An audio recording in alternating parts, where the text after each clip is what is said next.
It's time for Mac Geek Gab, and listener Ian brings us our cool stuff found this week with... What? Did you know that you are carrying a 3D magnetometer? That you can use your phone as a pendulum to measure the Earth's local gravitational acceleration? That you can turn your phone into sonar? phyphox gives you access to the sensors of your phone, either directly or through ready-to-play experiments, which analyze your data and let you export raw data along with the results for further analysis. You can even define your own experiments on phyphox.org, that's P-H-Y-P-H-O-X, and share them with colleagues, students, and friends. Some of the selected features are a selection of predefined experiments. You just press play to start. You can export your data to a range of widely used formats, and remote control your experiment through a web interface from any PC on the same network as your phone. You need to install anything on those PCs. All you need is a modern web browser. You can define your own experiments by selecting sensor inputs, defining analysis steps, and creating views as an interface using our web editor. And the analysis can consist of just adding two values or using advanced methods like Fourier transforms and cross-correlation, and they offer a whole toolbox of analysis functions. Dude, that's, some of the sensors, that's crazy. It is. And some of the sensors I didn't even know we had on our phones.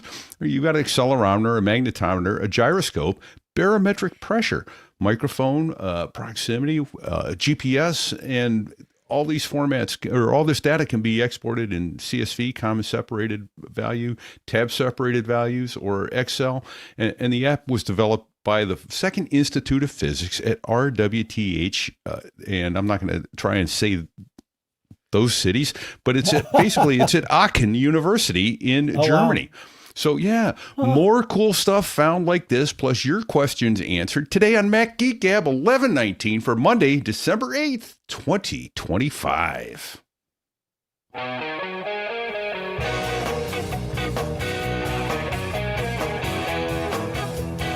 Why did the music take so long to start playing? Slow internet? Greetings, folks, and welcome to Mac Geek Gab, the show where we share cool stuff found like that. We sometimes share quick tips, although I think we're going to forego some quick tips today just to get to more and more of the cool stuff found and some gift guide stuff that you sent in. Hold on to your wallets. We will also have questions, your questions, our answers, so we'll have those discussions too. We'll link it all together into an agenda that hopefully Apple Notes will properly sync amongst the three of us so that we can each learn at least 5 new things every single time we get together. Our sponsors for this episode include superhuman.com/podcast. Yes, that's the right URL. You can get AI that works where you work. Framer.com/design, where you can start creating for free and then use code MGG for a free month of Framer Pro. DrinkAG1.com/MGG, where you get all kinds of stuff in your free welcome kit, including a test of their AGZ sleep stuff, which I really want to test. So you can check it out before me. And Gusto.com/MGG, where you get 3 months free when you run your first payroll there. We'll talk more about all of those in a little bit. For now, back here in Durham, New Hampshire, I'm Dave Hamilton. And still here in South Dakota, I'm Adam Christensen. And here, frozen to the ground, also in New Hampshire, where it's a balmy 7 degrees, it's Pilot Pete. Good to see you, gents. It's gotten warmer since we started doing the show. It was 5 when I woke up today. Yeah. But at least it's windy. Yeah, man. Yeah. That helps. It does. Yeah, it keeps things rolling. Yeah, it's nice. It's good for the soul. Wakes you up, that's for sure. My commute across the driveway today was invivigating. Yes. Yeah, go with that. Yeah, let's go with that. Yeah. Oh, man. Yeah. Those were some cool things. So phyphox that I opened with is PHYPHOX. I think it's physics phone, maybe experiment. That's my guess. We'll go with that. We'll put the link to it in the show notes. Fun. It's a great little app. I've had so much fun playing with that already. Cool. I had no idea that stuff was I know. Yeah. I love this. Yeah. Shall we? Let's see. A couple of things here. Make sure you sign up for the giveaway at macgeekgab.com/giveaway. For this month, the giveaway is OpenIn, one of our favorite little apps to use. And there is, you can go sign up for the giveaway. So make sure you do that. And what else do we have here? I'm sure we have all kinds of other things. I'll take a minute and thank our CES coverage sponsors, which is coming up here. Yeah. Starting to plan the schedule already. Ecamm, CCC Backup, MacPaw, Eero, and BusyCal. And BusyCal already gave us a code, MacGeek10. All that stuff's linked in the show notes so you can save some money and support the people that make it possible for us to do all the things that we do. CES, as I explain it, our job when we go out there is to sift through the noise and highlight the things that matter to us, the Apple-focused nerdy audience here. So we go so that you don't have to, and it's not always it's fun. It's fine, but it's like chaos. It's work. It's work. Chaos. It's chaos. It is work. Yeah, but it is so much bigger than I ever imagined from the first time I got there. I think if our entire audience went, we couldn't all cover the whole show. Right. It's that right. big. Yeah. No, the coverage for CES starts now. Like in that starting to plan, you have to have a plan of attack. Otherwise you waste your time. And most people, like because we've brought a lot of people to CES over the years, when we were running Mac Observer and obviously, here doing this, everybody's first year is a waste of time. It's an investment of time, but it does, it's like, but you're not productive that first year because you go in, you're like, oh yeah, I've been to conferences, but I can trade shows. It's old hat, like no problem. And then you're like, it turns out you can't just wander around here. You need to have a plan of attack. And if I don't have my schedule set by December 15th every year for CES, I know that it's bad news. Yeah. I would say it's like trying to cover Disney World, Epcot, Universal Studios, SeaWorld in 3 days. Right. Right. Yeah. Although that's probably smaller than CES. Yeah, that's actually doable. I've done that. But again, you need to have a plan of attack. Like you got to use your lightning lanes the right way and all the stuff. We talked about it when I got back, last year or whatever. Like, but yeah, you can't just wander in. That's a great analogy, in fact. Yeah. Lots of more cool stuff found headed your way in January after that. Well, we got more cool stuff found right now, Pete. You want to keep going with this? Right now we do. I can't believe it, but here it is. I've got the second one of the day as well. David writes in, hey there, guys. Just for context, I've used Dictation for a long time. I must have used Dragon Dictate for about 5 years, excuse me, before they stopped doing anything with it on the Mac. Then I changed over to using voice control because it was better than using Siri Dictation. Oops, sorry. S-Lady Dictation. Sorry, everyone. Voice control gives you options to go back into using your text or using your voice to correct it. And it's fairly good, but at the same time, just a little bit disappointing. I've just discovered an application called Wispr Flow. That's W-I-S-P-R Flow, which I absolutely love for dictation. It's incredible how accurate it is. And another good thing about it is that you don't have to say the punctuation like you do with voice control. It works out because it has AI working in the background. It only very occasionally makes a mistake, and that's usually because it's a word which is slightly unusual and one that I would put into the dictionary anyway. Or snippets. It all works like magic, and I can fully recommend it to anybody who's putting data into their computer, which is, of course, all of us. Yeah. And I bet Wispr Flow didn't get this word, spondicious. David. And they've got the pricing on this is they've got, a free plan where you can do 2,000 words a week on your Mac or 1,000 on your iPhone. So you definitely get started.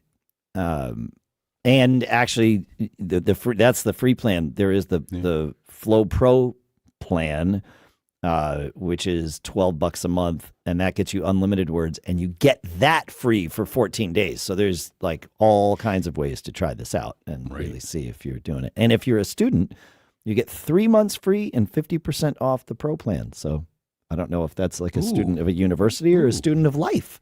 Not sure. I'm guessing it's the former. Probably. Yeah. Probably. Yeah. As a student of life, I've I get that confused all the time. All right. Yep. Yep. All right. A little follow-up, I think, from Bob. We were talking about CarPlay and widgets and stuff like that. And I think we were talking about, altitude. And he says that he uses Barometer Pro, which shows your altitude in your car. And has a widget, too. And has a CarPlay widget, yes. Yeah. Yeah, we talked about the new kind of CarPlay widgets you can get, in your vehicle. And so, obviously it's also all the other Apple things. So watch and phone and Mac.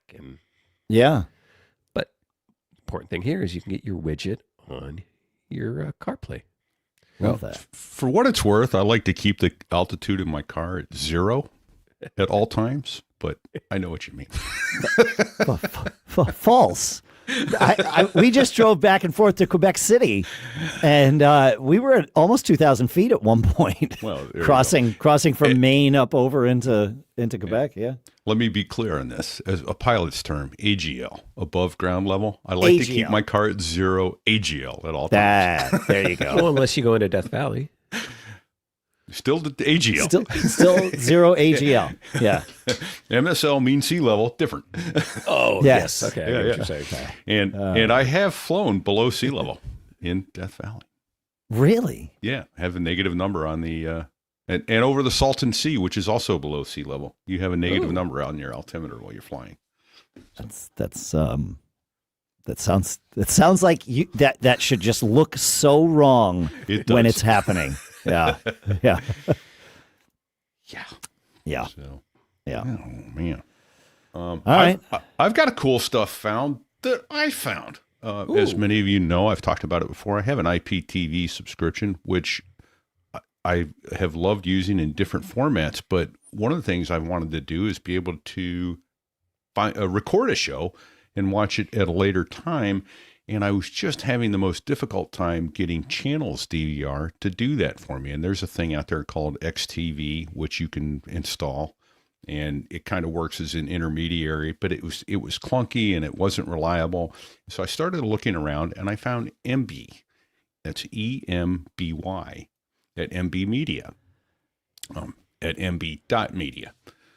So if you want total control over your media, it's much like channels DVR, but MB is also a great way to do it. And it doesn't seems more like Plex than channels. It is like Plex, but I even tried to get Plex to get my IPTV, and you needed XTV or something in between it. It wouldn't convert it directly, and MB does. MB just I goes see. and So grabs it MB just is more flexible than the others. Got it. Yes, okay. with the URL, with an M3U URL for your IPTV. So it converts your streams automatically and your personal media on the fly, so you can watch it on any device anywhere. With MB Connect, you can get your entire library wherever you are away from home. Just sign in and play, and it works like a great DVR with your IPTV. Let's see what else handles live TV. Have you pointed it at your Plex library to see how it ingests that? And okay, man, is it fast! It doesn't hiccup in the least. I grabbed all my Plex stuff from it as well. Yeah. I haven't tried to record. I could play with that, but I don't need to. I've already got it recorded. It's in my Plex library. It's there. Yeah.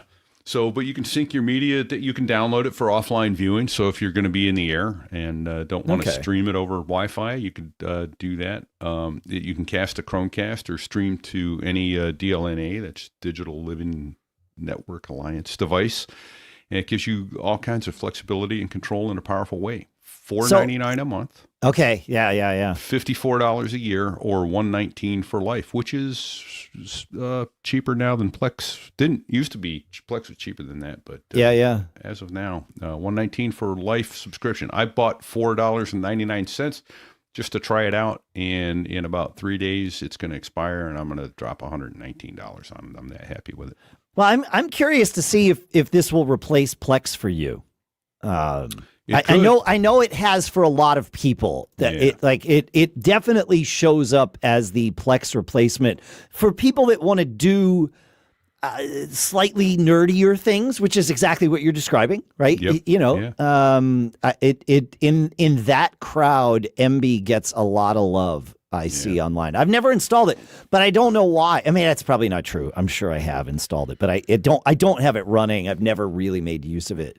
Yeah. But I got to say, at least at this point in my experimentation with it, I find the Plex metadata so much more rich, and that gives you a richer viewing experience. I wonder if there's a plugin though for MB to get there, because I know it's way more extensible than Plex, or at least that's my understanding. So that would be my guess, because I do also know that, and I haven't, like I say, I haven't played with it that much, but you can do the same things as with Plex to check a little box, and it'll play like the theme music from the movie that you've got the splash page called up for. Yeah, those sorts of things it'll do. They do have a thing called Metadata Manager. Oh yeah. As part of, well, but I don't know that it's, you're right. Plex does have the Plex. Plex just does it. Yeah. I forget what it's called, but they have their own sort of metadata thing that they keep up to date, and it makes a difference. Yeah. So, and we should probably put Plex in the show notes too, because we've mentioned it so many times here. Yeah, but fair. But I've got the what's it called, the lifetime pass, Plex Pass. Yeah. And you know what? You'll never be sorry with that either. That is a wonderful way to control all your media. Things I have in there are, home videos, some tutorials, all kinds of stuff that I've just thrown that into Plex. So. Cool. Yep. All right. What's next, Adam? Yeah. So we were talking about metadata in photos and like sharing and stuff like that. And actually, this came up for me recently, so I have a little bit extra follow-up on this one. But Michael wrote in and said, on episode 1117, rather, you mentioned metadata being sent when file sharing. This is in photos. He recommends an app called MetaWipe. The app is made by Secure Mac and wipes the metadata from files when sharing them with others. It's a great app. And yeah, Secure Mac makes great stuff. So this will just wipe that stuff out. I like that. And where this came up for me was actually on Meta. So I think the tip that we had, which is a great tip last time, was, when you're using the share button on your photo, you can go in and you can tell it to, strip the location data from your photos before you're sharing. So I was trying to share something on Meta, and I could do that from the share button. So if I went into, I was on Facebook. If I went into the Photos app and hit the share button, I could strip out the data, and then I could go through that interface to put my post. But I also wanted to do on this post, I wanted to do some tagging, because it was like a local business that I wanted to make sure was getting credit and being promoted for some of this stuff. And I couldn't do that from the share button. Right. And I could do it from the Facebook app, and I could add all this extra stuff. But in the Facebook app, there was no option when I added the photos from my photo library to strip the metadata. So I realized I actually had to go into Photos itself and go under the image menu and go under location, and then hide location in Photos first, which you can do. There's an option that says hide location on the iPhone. You hit the info button, and then you can tell it to remove the location from your photos in Photos. Save it like that. Then I was able to add them to share in the Facebook app. And then after I had shared them and posted them, you can go back and you can revert the locations back. So it's a few extra steps, but but every app might not have every feature, is what I learned, because I was like, this is a bummer, because it's much easier from the share button, but I couldn't do everything that I wanted. So Michael's tip here is another, is this Michael? Is that right? Did I get it right? Yes. Yeah, Michael's tip here is another good one. I don't know, I would assume this app has some way for you to put maybe the metadata back, or you might want to make a copy before you strip the data. I don't think this lets you put it back. This one, it seems, is just it's a one-way trip. Yeah. Maybe make a copy, throw them out on your desktop, strip the metadata, and use those for sharing. Because that was another thing that I could do from the share button, because I was like, I'll just share them. I'll put them in my iCloud library as like shareable photos, Yeah. And then share them from there. But the Meta app, when you hit Photos, only lets you pull photos from your photo library. So I didn't see. At least I didn't see any way to grab them from files. Maybe there probably is. I probably just couldn't find it. Yep. Huh. Interesting. Yeah. Fun. All right. Well, there we are. Good stuff. I never heard of MetaWipe before. I'm gonna have to mess with that. It's good. You up next, Pete? Yeah, let me take us to Tony. Just Notes has done something, so his note has gone away, but I'll cover it. He wrote in about PopClip, which is a Mac utility tool that pops up with a menu of actions when you select text on your screen. So you don't have to do anything. As soon as you select the text, it will pop up and offer you a GUI menu, and its actions range from simple copy and paste and web searches to complex tasks. Boy, new lips this week. I'm sorry. Such as translating text. You can use extensions and add more actions to PopClip to adapt it to your needs. But if you think of PopClip as a context-aware assistant that provides a set of tools you can use instantly in any app. It's available for macOS only. It's a paid app with a free trial, and it's been in continuous development since 2011. I'm surprised I hadn't heard of this before. Tony, just to give it some context here, he says, piling on with your theme of stuff that we use every day and forget that they're add-ons. This is one of the apps that Tony, this falls into that gift guide kind of, the quick tip style cool stuff found where it's like, couldn't live without it, forgot I had it, you know. Yeah. And that's he says incredibly handy and configurable. Yeah, we've talked about PopClip on the show before. This is wow.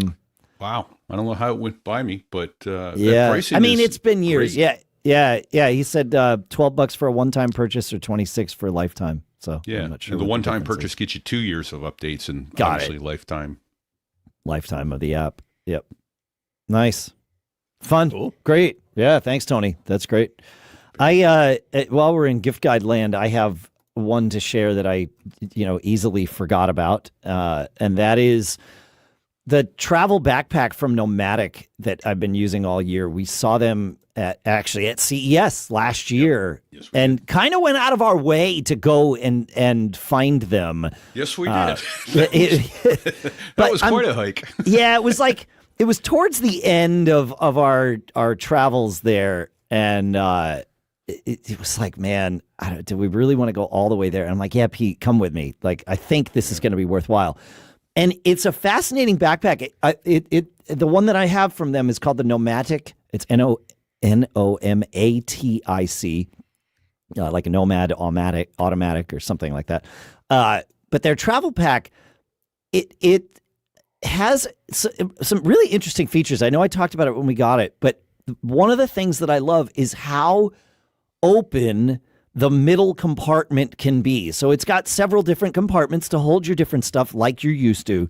But the middle compartment, actually all of the compartments, the zippers go all the way down to what we would call the bottom of the backpack. So you can kind of lay it on its back and open it up like a hinge to get to things. So like with every other backpack that I've had that I put my computer and all my chargers and all that stuff in, the stuff that's at the bottom, I forget about. You never see it because it's all the way down there. It just, becomes this sort of bottomless pit, but it's not bottomless. And with this, because you can just open it up kind of like a suitcase, you can just see everything from, the side down or the top down, as it may be, which makes life really easy. The cool feature is that this expands from a 14-liter backpack to a 21-liter backpack. And actually, sorry, the small one goes from 14 to 21. Then they have a 20-liter backpack. That's the one I have. And that expands to 30 liters and literally becomes your carry-on suitcase. Like, it is built to put your clothes in and all of that. It transforms, but it does not make it bulky. Like, I use this thing as my default daily driver backpack, and it can expand, but without being expanded, it doesn't feel like it's got all this extra stuff in it. They did a really good job with it. It's not cheap. You get what you pay for. It's $280, but I use this constantly. I love it. It really, it's become my. I've come to rely on it. I've actually gotten to the point now where I know where everything is, which is always kind of a process when you get a new backpack to figure out, like, wait a minute, where did I put that charger? Good question. Yes. Being a non-travel person, I mean, I travel occasionally, Sure. and I'm probably in the market for a new laptop case, because the one I have, which I love, the company went out of business years ago, and it's pretty much falling apart at this point, but I've had it for 20 years. What is the capacity under the seat? You said it goes from 14 to 21 or 20 to 30. Correct. I like to travel if stuff can fit under the seat. So this 20-liter one fits when not expanded into suitcase mode, right? Right. When it's in just standard backpack mode, it fits under the seat in front of me, no problem. Yeah, okay, totally. cool. That answers my question, because that means the 14 that expands to 21 is probably the perfect one for me. That would also fit under the seat in front of you. Yeah, exactly. Even expanded. Yeah, that would be great. Yeah, maybe.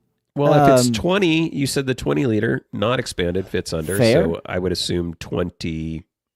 Yeah, but does it get 21? like, is the 14-liter is 11 inches wide? The 20-liter is 12 inches wide. So does the extra width, like when the 14 goes to 21, it gets taller in terms of right? what what would fit under the seat. So the question is, how much taller does it get?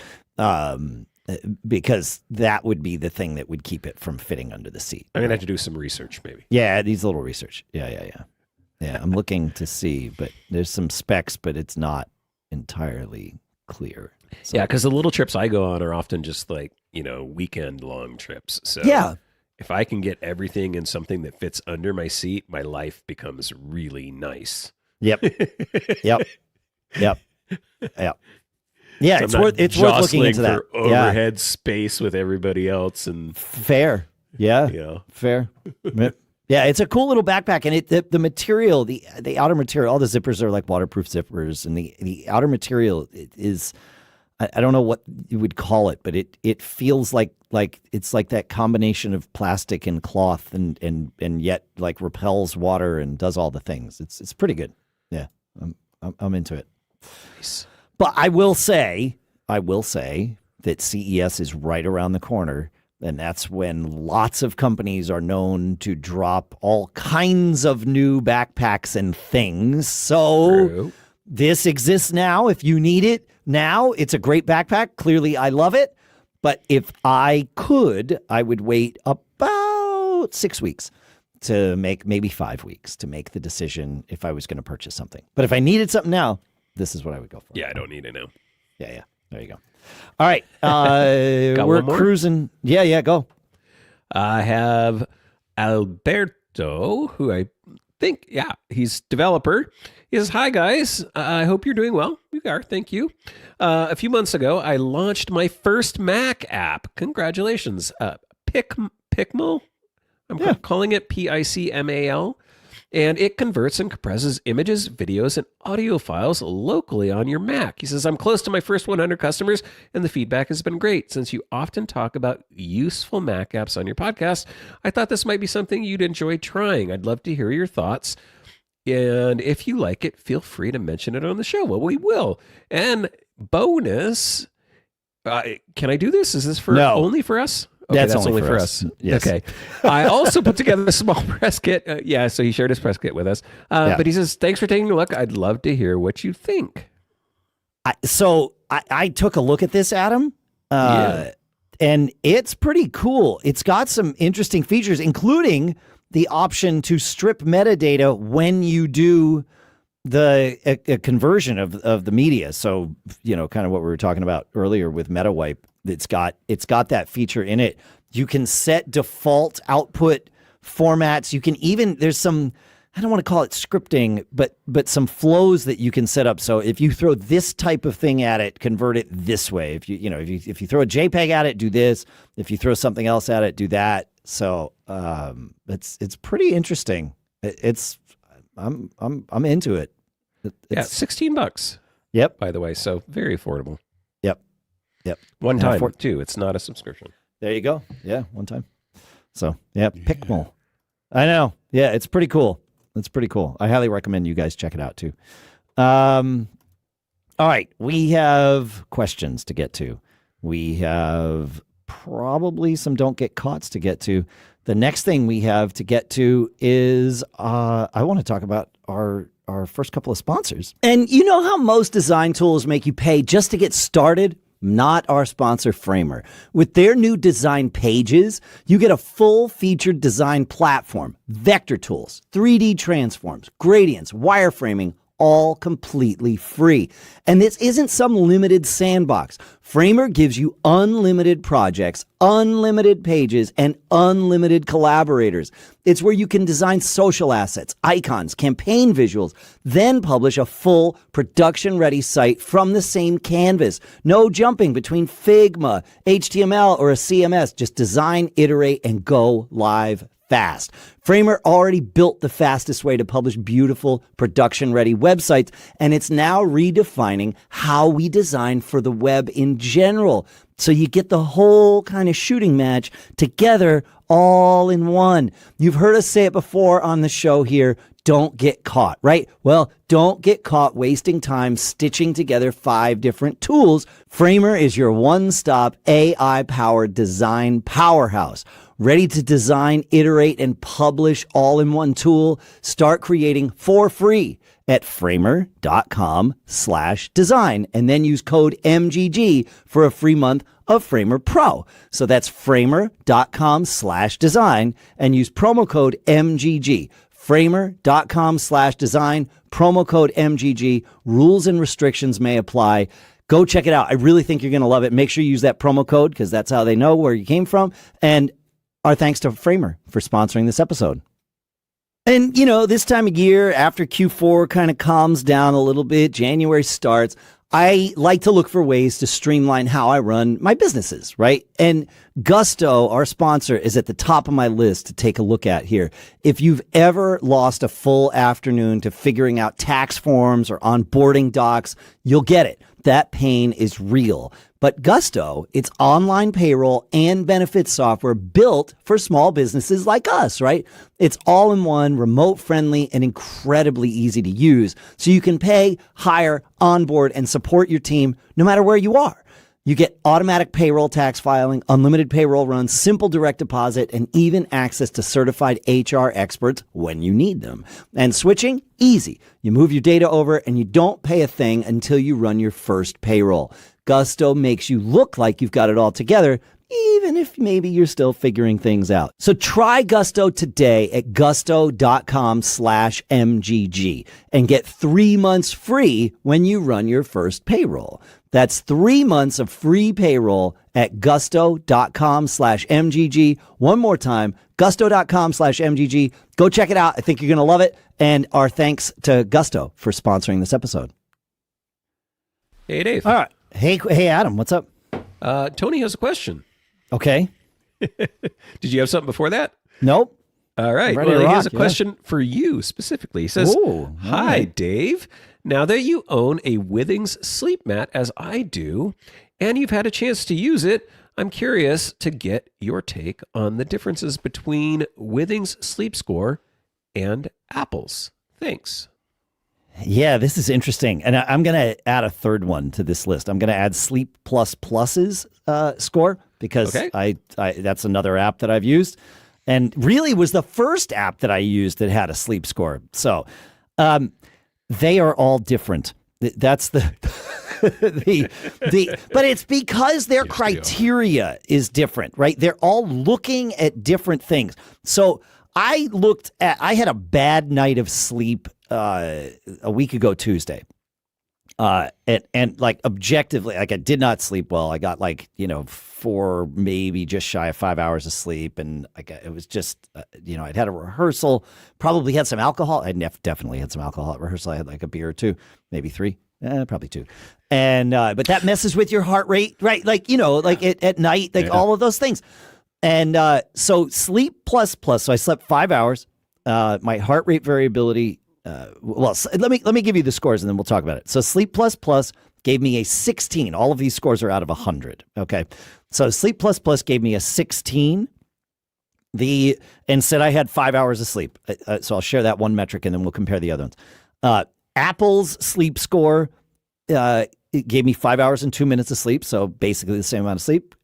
63 out of 100 for Apple. So 16 from Sleep Plus Plus, 63 from Apple.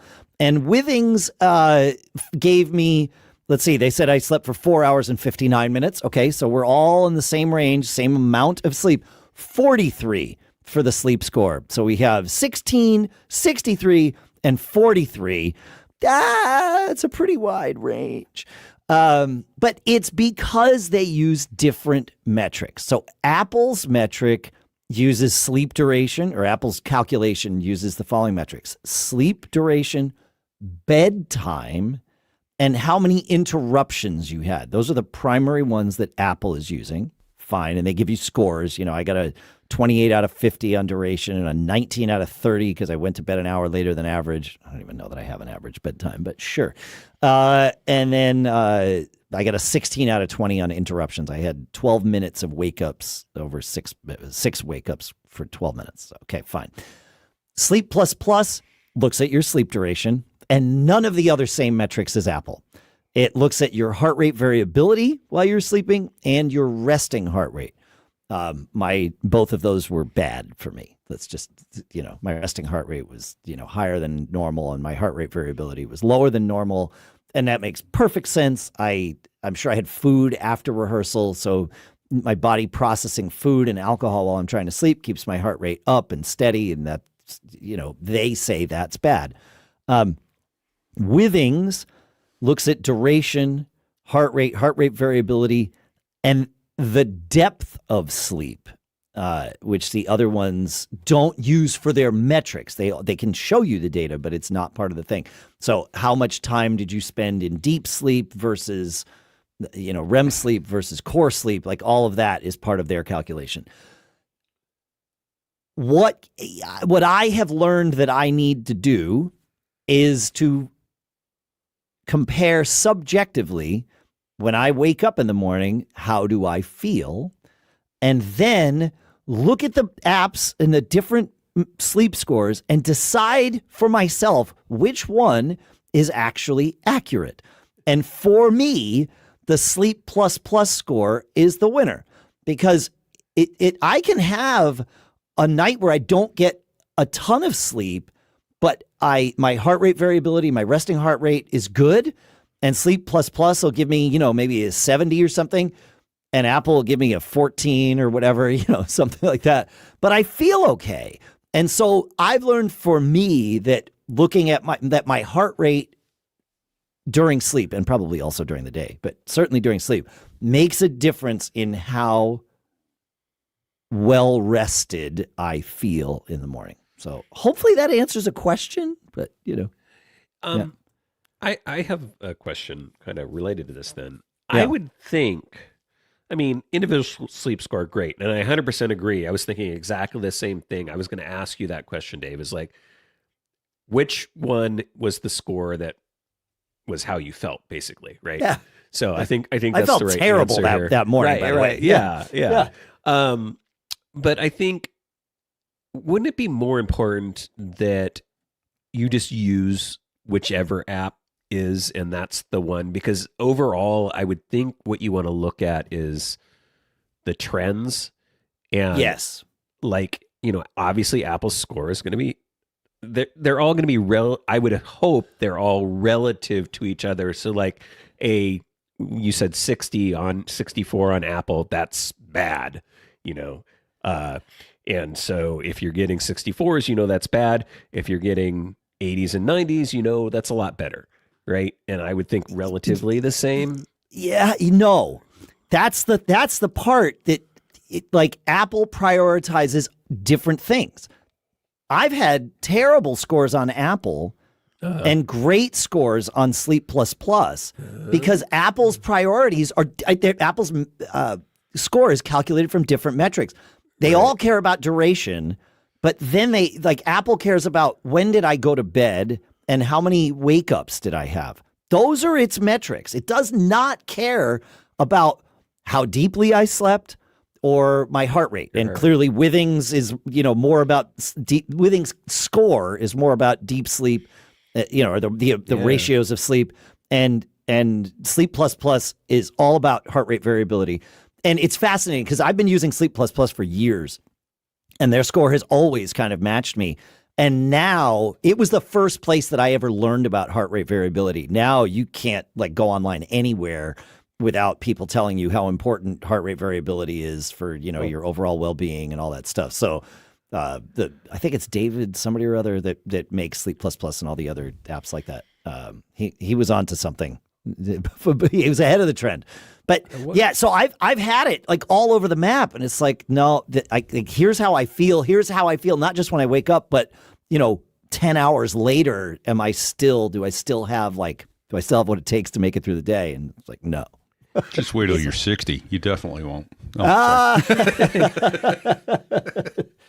Well, the good news is, Pete, I'm still 34. And my kids are gonna. That's right. My kids are gonna catch up to me soon. And pass me. I would imagine that's up to them. Yeah. So yeah. It feels like all of those metrics should be used. I don't know why Apple is choosing not to. I feel like all of them should be combined into that. Like, I think heart rate variability and depth of sleep and wake ups and duration. Like, they all matter, right? Yes. I would think. I'm obviously not an expert. We need to probably talk to a sleep expert. Like, yeah. Why are they picking and choosing? Like, you have access to all that data. Why wouldn't you use all of it? It's a really good question. Yeah, clearly I don't have an answer for it, but yeah, why not? And also, why not? Like, we have all this data, right? And so this is just a brainstorm here, right? But we have all this data. We could use it to calculate a score. But what we also have, if you're wearing like an Apple Watch or an Oura Ring or any one of those things, is you have the data not just for sleep, but for the other however many hours, 19 to right. You've got all that other data, so you could correlate it over time for you specifically. So like your calculation might be the ratios of which matters more, like might be different than my calculation. And I think that's kind of what I'm saying here is that but the ratios are fixed in each of these apps, whereas they don't necessarily need to be. And maybe, Apple's MO is to come out with simple things and evolve and iterate, that's what they do. So I'm curious to see, like, in a year, how is Apple's sleep score being calculated? But also, do we get an overall score for the day? I don't know. Yeah. Right. I mean, why not? Like, Yeah. And I think that's what I was trying to get at with my other question is like, I feel like the trends are a lot more important than any single data point. Yes. Yeah. And for me, Sleep Plus Plus, when I look at the trends from day to day, in fact, I'm curious what Sleep Plus Plus says about last night because I didn't sleep as well as I would have liked.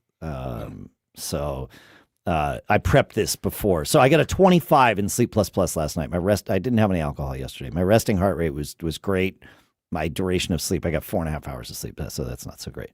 And my heart rate variability wasn't enough. But so 24 last night in Sleep Plus Plus. Apple gave me a 78 last night. Wow. Yep. Go with that. You know why? Because I went to bed at the time that Apple thinks I should have gone to bed. I got a 30 out of 30 on that. And I got limited interruptions. So my duration really was the only thing that knocked me down. And I can tell you, I mean, I know I'm being energetic and all that here, but like I was actually thinking of having caffeine earlier, So like That's bad. Yeah, I woke up super early and couldn't get back to sleep, and it was fine. I got up and was productive and did some things, but I'm going to pay for it later today, most likely. So yeah, and let's see what Withings says. So we listen got to someone 78. else's podcast to go back to sleep, Dave. Yeah, hey, it's happened before. Withings gives me a 70 for last night. So again, Sleep Plus Plus for me is clearly the winner. The heart rate variability matters, and it's shocking to me that neither Apple nor Withings is using that. They show me the data, like it's all there. They see it. They're just not using it in the factors for their score. So anyway. Oh, like 13. The other thing that I think would be really important with this data is, and I was wondering if there was an integration. I was just checking this, but I have not done, and I'm not a journaler, but Apple's journal app, if you had a record of what was going on those days when I had, bad scores or good scores or that sort of thing, and it did just pop up and says it does have state of mind suggestions, which I think is related to the mood, emotion stuff you can log in the health app, where you can say, today I was sad, today I was joyful, today I was whatever, which is great. But it feels like it'd be nice to be able to correlate journal entries to health data. Yes. Overall, like physical health data, not just emotional, mental health data. I get both. I mean, both are probably very important, but it would be helpful that you're going back in your history, because I'm not going to remember 2 months from now. Yeah, right. I had really bad sleep scores in February. What was going on? Right. Especially if you're looking, again, if we're talking about looking at trending, beginning of February is really good. That week was really bad. What was happening that week or that day? What was going on? Yeah. Right. Yep. Were there environmental factors? Were there just emotional factors? Were there all of these? I can tell you, there's a reason why I knew exactly which night to look at to answer this question and to frame this discussion, and it's because I had something going on. I had that rehearsal that I talked about. It was terrible. The gig wound up going great, but it was the first rehearsal for a project. I left it actually, and I told the band this, so I'm not speaking out of turn, but I said to Lisa, I was like, man, this isn't going well. We're two in our heads about this. We've got to move this to our hearts in order to perform it the right way. We're not doing it. I wasn't that articulate that day, but I finally figured it out. But I was like, but I should leave this project. It was that kind of a thing. This isn't going well. And Lisa's used to this with me, by the way. She knows. So she was like, okay, yeah, okay, all right, interesting. She was the supportive person. And, we had the same rehearsal with the same group the following night. And I had figured some things out throughout the day and, thought a lot about it. And it said the thing, we need to move this. It's good that we did the prep in our heads, but now we need to move it to our hearts so we can really perform this stuff. And everybody really did. And 30 minutes in, I texted Lisa and I'm like, this is going great. This is amazing. She's like, obviously. She's like, this happens with you all the time. I'm like, right. but that's what was going on with me, right? So yes, this correlating all this data and doing it privately on device, all the things that Apple is, walks the walk on. There's something here. I agree. Yeah, I might start journaling again. I have one journal entry. I just pulled up the app. It was for last year at this time. And I was like, oh, that's actually a thoughtful entry I enjoy. It was about, we had a white Christmas apparently, and things that were happening that day. And it's like, I probably need to do this. I should do it. It doesn't take that long, but I'm trying to look it up here. We didn't prep any quick tips, but someone, thank you. I don't have your name in front of me, sent in a quick tip about how Journals app now allows you to have multiple journals in it, which is new. I don't use the Journal app either, and perhaps it would be a good thing for me to use. Clearly, I podcast instead. It's all logged here. It's fine. True. But I don't talk about everything on the podcast for obvious reasons.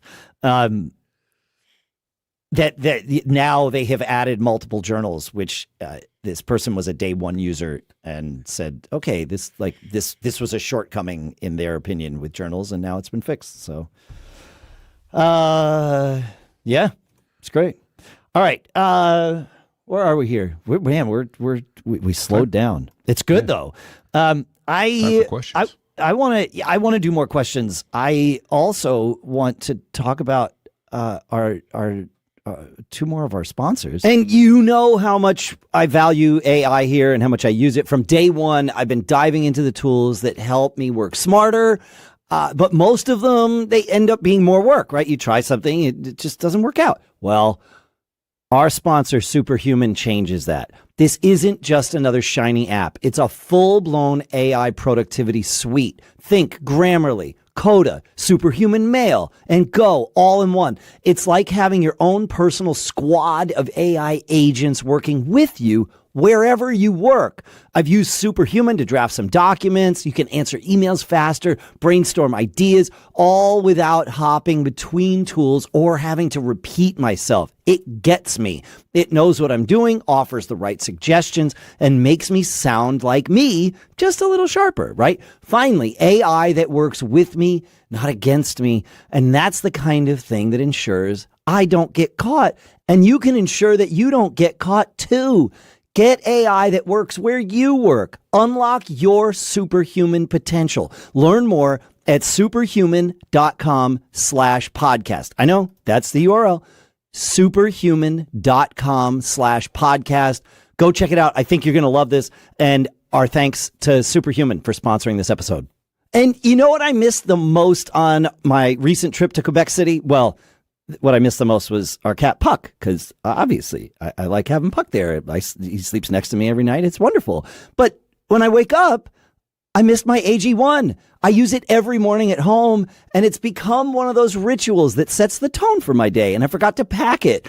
You know, I just felt off that routine, and I love the taste, right? That one scoop is how I support my body with vitamins and minerals and prebiotics and probiotics and more, all in one easy, tasty shot. It's simple, it's consistent, and it fits right into my tech-focused lifestyle. Simple, streamlined, and effective. And when something helps me perform better, I stick with it. Don't get caught leaving your health behind. AG1 has their best offer ever. If you head to drinkag1.com/MGG, you'll get the welcome kit, a morning person hat, a bottle of vitamin D3 and K2, an AG1 Flavor Sampler, and you get to try their new sleep supplement, AGZ, for free. This is something I've been wanting to try, and you get to try it for free, included in the welcome kit. That's drinkag1.com/MGG for $126 in free gifts for new subscribers. Go check it out. I think you're going to love it. And our thanks to AG1 for sponsoring this episode. All right. More questions. Brian has a question for, I believe, for you, Pete. Yes. And as soon as I find it here, Notes is being problematic today. Notes is nasty this morning. Nasty Notes. It is still syncing. It's been syncing since long before we started recording. Brian asks, he says, I have a question about receiving message notifications simultaneously on my watch and phone. I do yard work with Bluetooth earmuffs to listen to podcasts while on the riding mower, the tractor, chainsaw work, etc. I often miss incoming messages on the watch because the haptics aren't strong enough to get my attention when all these power tools are going, so I miss timely messages. My research shows that message notifications only go to the watch when paired with an iPhone, so I don't hear them. They don't show up on my phone. I don't hear the sound in my earmuffs that are happily paired to my phone. Do you have any ideas? You know when else the haptics aren't strong enough to get your attention, Dave? When's that, Pete? When you're sitting quietly on your living room couch and the message comes. Well, there's that. I mean, yeah. Oh my gosh, this is so infuriating. And man, I feel like a total Luddite, but what perfect timing. Just last week, I had this very issue. I go, why am I missing all these texts? My daughter's yelling at me. Son's yelling at me. You're not getting, didn't you get my text? I just texted. And I'm like, well, sure enough, there it is. Yeah. So this is very infuriating. And it turns out notifications go to the watch. And if you have a watch paired, if you don't have it set right, notifications only go to the watch. I had the sound on. I made sure I wasn't in a focus mode that was excluding notifications or any of that kind of stuff. And it's all just going to the little tap. And because my watch was on silent, I just get a little tap on the wrist and missed it. So the way to solve it is to go to the watch app on your phone and change one setting. Go to watch app, notifications, messages, custom, notifications off. That's it. It's So really just counterintuitive. don't have messages notify your watch. Right. And therefore it would, you've tried this, this does work. This therefore, does work. And your and phone, now the notifications, my phone buzzes. I get the haptics. I get if I turn the sound on, I get the sound, as long as the focus mode obviously isn't taking it out of the way. Of course. And of course, I still see the number on the little complication on my watch. But instead of just getting a tiny nudge on my wrist only, I now see, feel, hear the notifications on my phone, just like God meant for it to be. So, Yes.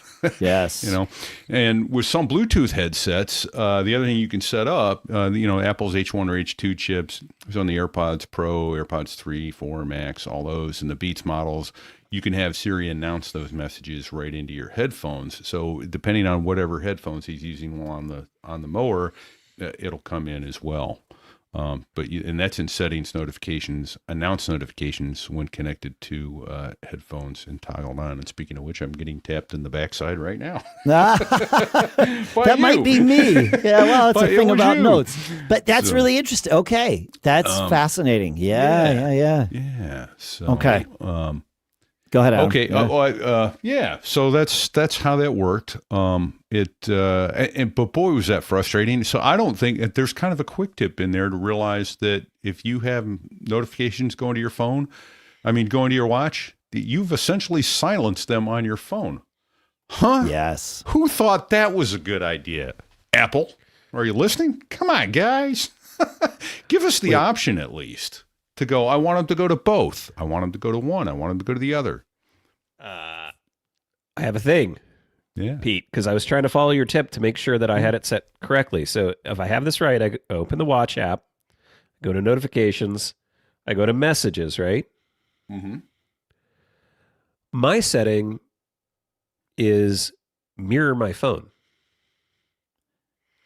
And I have always gotten them on both places. I did not see your additional options till I checked custom, which then gives me a bunch of new options, including allow notifications, send notifications to notification center, notifications off, repeat, alarms, all that sort of stuff. So am I missing something or? No, you're that's exactly right. So if he had said go to messages and choose custom, and okay, then I missed the custom part. custom turn. Yeah, no, it's a great follow up. In custom, turn notifications off is the key there. Yeah. Because if I it have mirror my mirrors- phone, doesn't go And both you're getting places? both the watch and the phone? I think I know the answer here. Okay. They will show up in both places, but the haptics, the alert, only happens on the watch. Yep. Oh, like the tap. the bing. Yes. Yeah, and if whatever. you have the audio on, that's one thing. But I would say 99.8% of the time, the audio is off on my watch. I don't like my watch ding-donging. What's interesting to me is, because I was snowblowing the other morning, because, we got our first big snowstorm of the year. We got about 10 inches here. And I put my AirPods in, just trying to make sure I wasn't using like some other headphones. No, in fact, they're right in front of me. I put my AirPods in, and I was getting audible notifications. I had my watch on, but I got the announce the messages thing, right? Like it was like, Pete just sent you a text, and it starts reading me the text.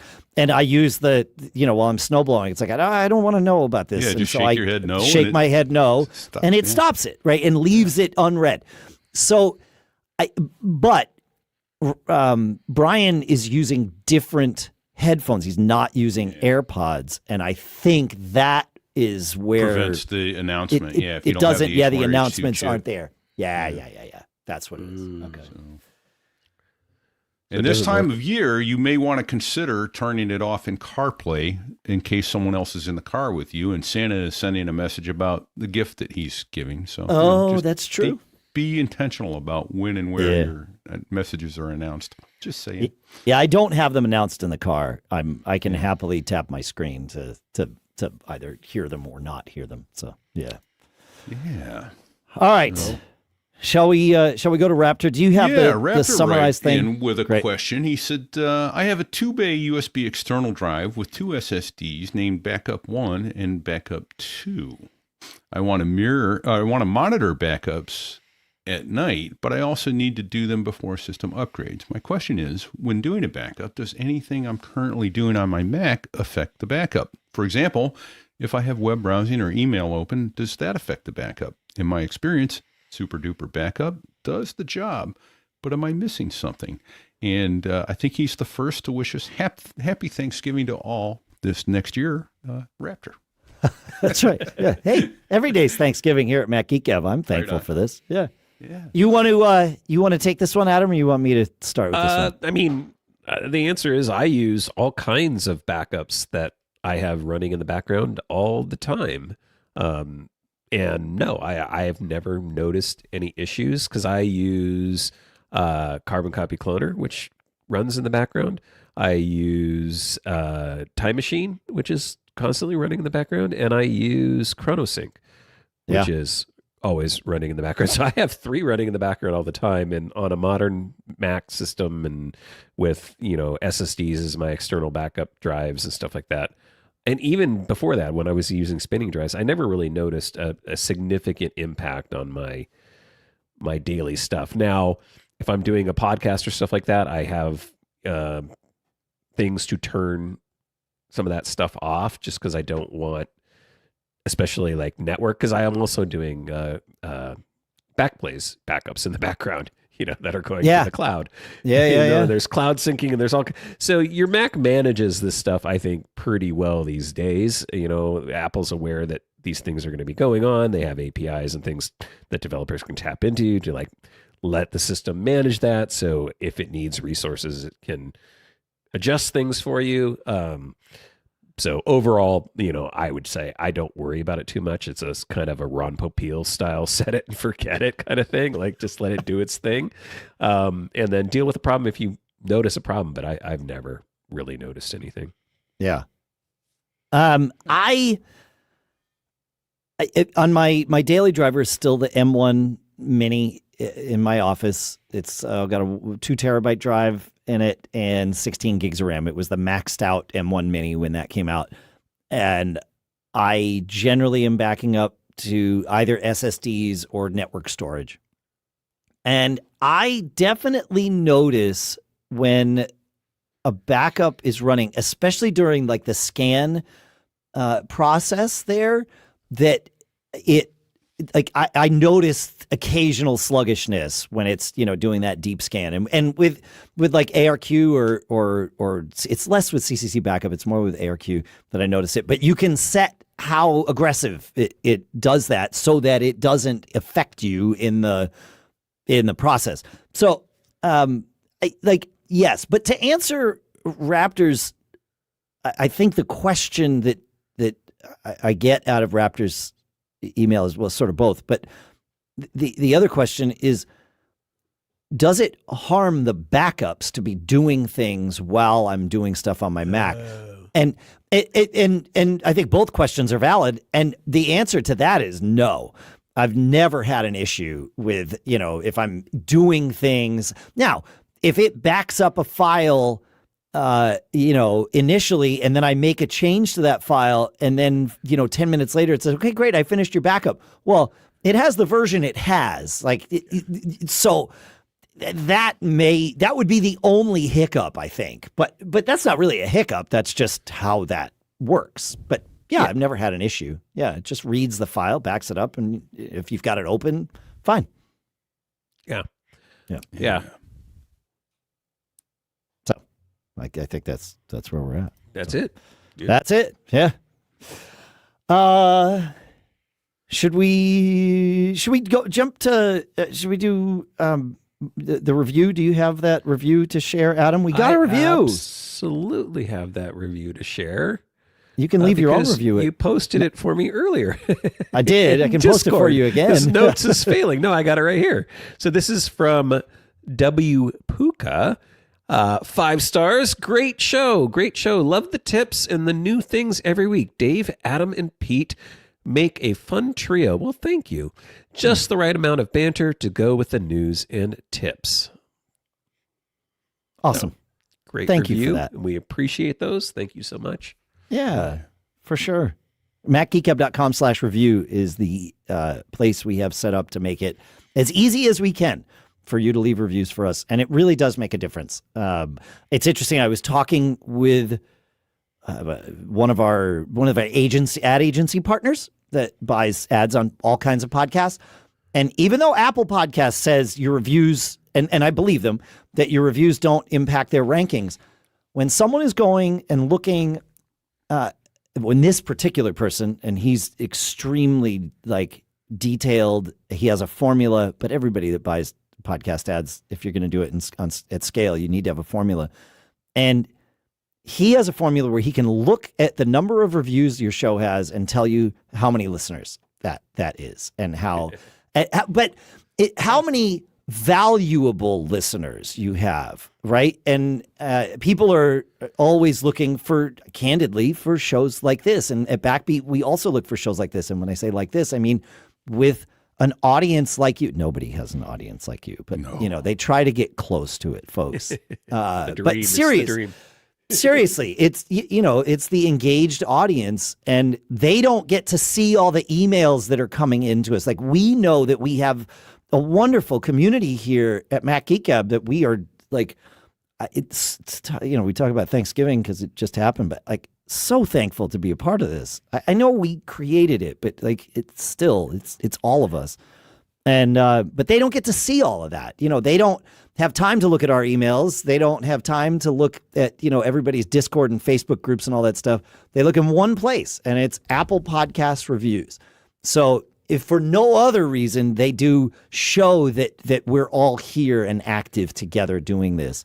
So thank you for these. It really, it makes a difference in a lot of ways. The primary difference is it fuels our hearts here to get your commentary. We love it. Really, it's a payoff for the hard work that we do. So thanks. The community. Yeah, it's really about the community. It really is. The number of times I was at a podcast conference or something like that, and I was talking to people who have shows with way bigger audiences, and I talk about like, well, I have to spend this amount of time answering emails every week, and they go, what? Yep. They're like, I don't get anybody. I don't get emails at all. It's like, yeah. We stumbled into this formula with Backbeat Media. This is I always say bullheaded persistence is the reason for our success. But what we stumbled into, and your show was 100%, MacCast was obviously part of this, but it took us, a couple of decades to realize what was consistent amongst all the shows that we had that really work. And and now when we're considering a new show to bring into the Backbeat Media family, we ask one question, but really we want the answer to another one. And the question we ask is, how does your audience contact you? And in that moment, it's not really relevant how. I don't, in that moment, care how. Smoke signals. Later, later in the relationship, it matters how. But initially, the question I want to know is, does your audience contact you? Right. Because if they don't, do you even really have an audience? It's like, right. And I've talked to like people who have millions of downloads a month to their podcast, and they have 50 reviews on Apple Podcasts and no comments on their social media or anywhere else. And it's like, okay, well, that's great for you. Enjoy. We can't work together because it doesn't work for us. Like, we can't help you make money doing that. So it's about engagement. Yeah, it's about the community. It's about the community. Not every show. I mean, there are podcasts out there that are purely just entertainment based, but for what we do, it's very, very important. Exactly. There are different formulas for sure. Yeah, but it is. Yeah, it's great. All right, let's do some community warnings. I'm going to start, Pete, if you don't mind, because I learned something. Lisa, Lucas, and I mentioned we went to Quebec City just after Thanksgiving. We spent a few days up there. If you have never been to Quebec City, I highly recommend it. It's like, and I realize I'm in fairly close proximity to it. It's about a 6-hour drive for us here.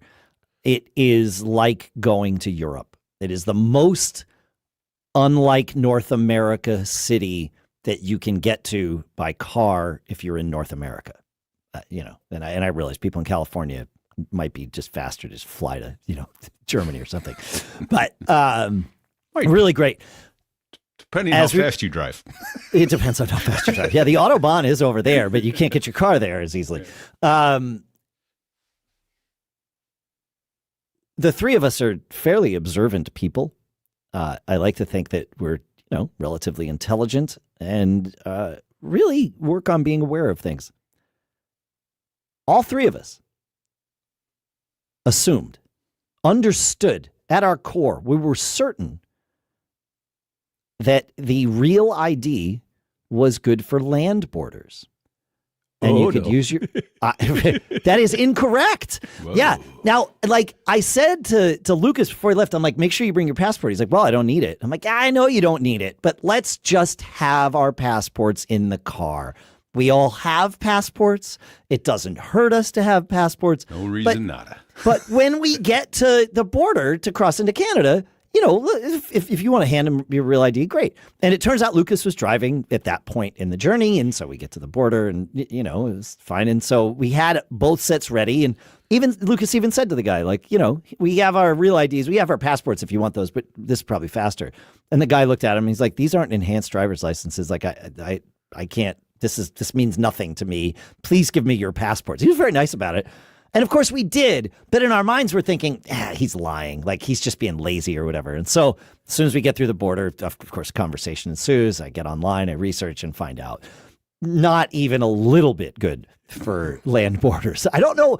I think when Lisa and I got like global entry, we got our Nexus cards too. And so I think that I don't.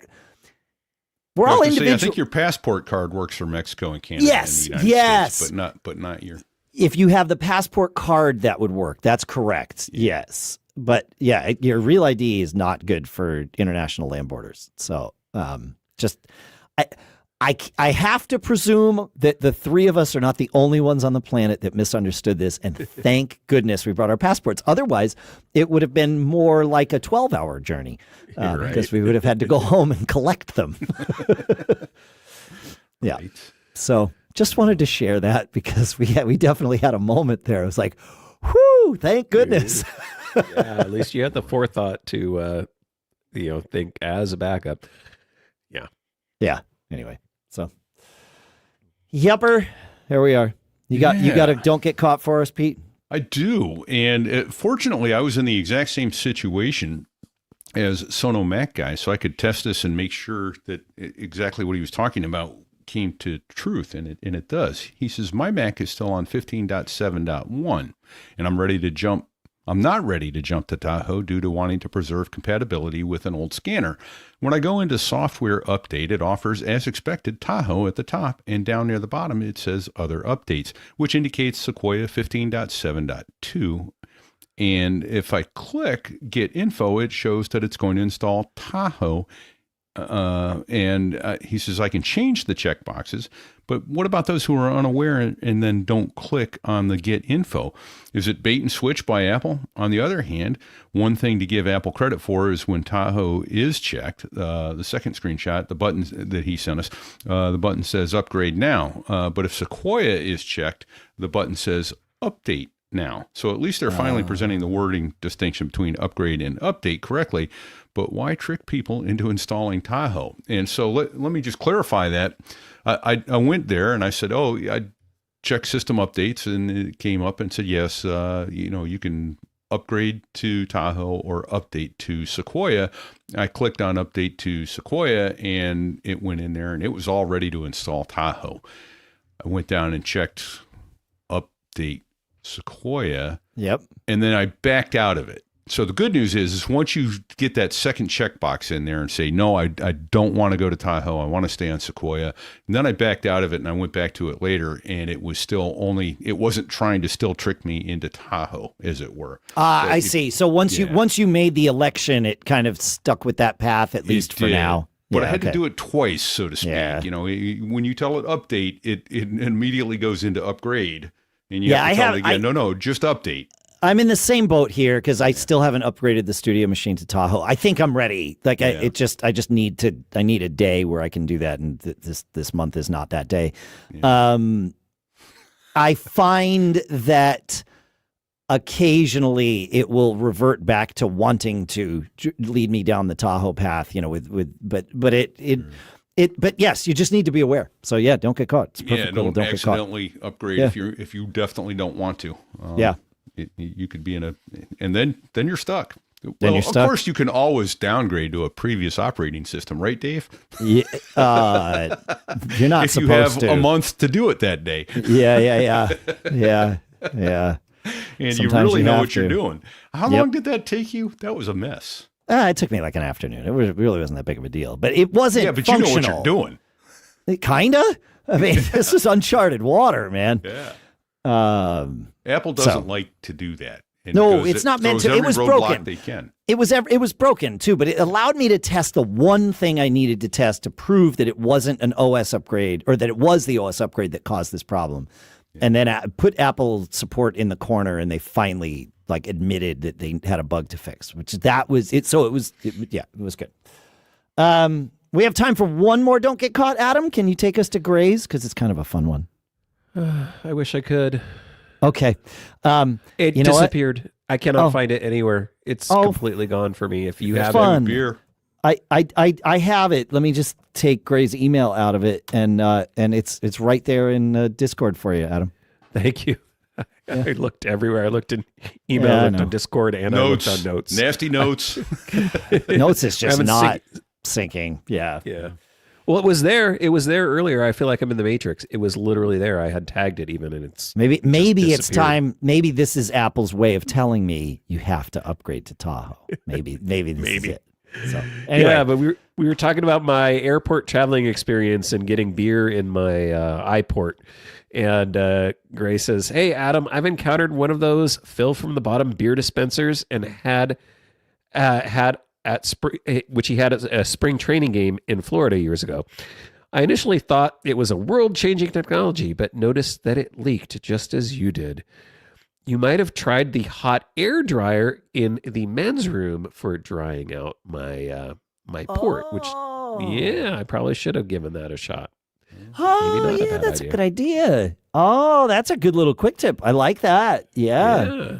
Yeah, but those bottom-filled beers, it's cool when you first see it, but I think they probably wear. My guess is they wear out over time, and places don't replace the glasses. It's a seal. Yeah, it's got to be a seal in the bottom that is a movable seal. Pops up. It pushes up, and then it drops back down. So there's good, I'm sure the rubber or whatever gasket breaks down or something like that. I don't know. It doesn't really save that much time. No, it's a gimmick, Pete. I think. Yeah. I have been to bars though where with Pete when he goes up and tells them that his glass has a leak in it because it's empty and he needs them to refill it. So, maybe you were the pioneer. When they say, "Would you like to sample it?" I'd say, "Yes, I'd like the 16-ounce free sample, please." But, that's right. Yes. It's never worked. We got more feedback about the beer. The leaky beer thing than many other items in last week's show. So I love that. All right, it's time. Thanks for hanging out, everybody. This was good. Even with notes, I think I'm going to reboot this computer and hopefully that remedies it because it's not even syncing to my other devices. It's not. It's like there's an iCloud sync issue with notes. Why is this such a thing? Like in 2025, what could we use that's different? I just need something that's. Anyway, I'll think about it. We've used other things over the years. We've had other systems. Notes worked really well for a long time. Yeah. And we even carve out the stuff. We archive out the stuff that's bad, that's old so it doesn't get, I don't know what it is. Anyway, thanks for hanging out with us, folks. Thanks to CacheFly for providing all the bandwidth to get the show from us to you. Thanks to all our sponsors for the episode and our CES sponsors, which you mentioned earlier, of course. If you want to hear more from Pete, So There I Was is his aviation podcast. You want to hear more from Adam, the Debut Film podcast. You want to hear more from me, you got Business Brain and Geek Gab. Had a fun conversation with Matt Musty from Train, the drummer from Train this week. He told some stories that he said Pat didn't want him to tell, which surprised me. But, hey, there you go. Yeah, thanks for hanging out. Thanks for everything. Thanks for really the community. I mean, we talked about it a bit during the episode, but it's awesome being a part of this community and We're happy to do our part. And I hearing want from to ask all a of favor you. of all the listeners. One favor. Tell someone else about the show, please. There you go. Adam, do you have anything to add? Yeah, you know what today is? What's The day I got caught. Air raid siren day. But you don't get caught. That's right. Well, it's Take It in the Ear Day, so here on December 8th. So I don't know what that means. But you took the air siren in the ear, Adam. I certainly did. It's going off right now. Oh, yeah, there it is. Oh, yeah. Before the thing caught it. There you go. Thanks, everybody. We'll see you next week. Later.